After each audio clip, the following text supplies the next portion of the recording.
თბილისში კიდევ 30 ოჯახს დაუკანონდა საცხოვრებელი ფართების სიმბოლურ ფასად. ერთლარად მოქალაქეებს საკუთრების დამადასტურებელი მოწმობები დედაქალაქის მერმა პირადად გადასცა. ბოლო 8 წლის განმავლობაში ამ პროგრამით უკვე 3000-ზე მეტმა ოჯახმა ისარგებლა. ისინი საცხოვრებელი ფართების დაკანონებას სხვადასხვა მიზეზის გამო დღემდე ვერ ახერხებდნენ.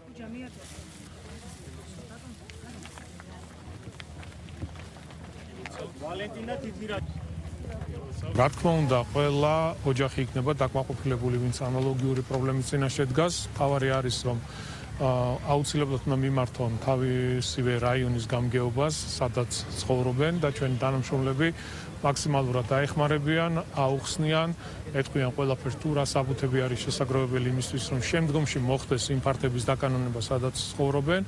აღნიშნული პროგრამა გაგრძელდება მანამ, სანამ ყველა ოჯახი არ იქნება დაკმაყოფილებული. ეს 30 ოჯახი არის ის ოჯახები, რომლებიც 10 წლების განმავლობაში ვერ შეძლეს გარკვეული მიზეზების გამო საკუთრების მოწმობების აღება, ანუ ბინების დაკანონება, სადაც წლების განმავლობაში ცხოვრობდნენ და ეს პროგრამა უკვე ეტაპობრივად ამ ყველაფრის საშუალებას მათ აძლევს.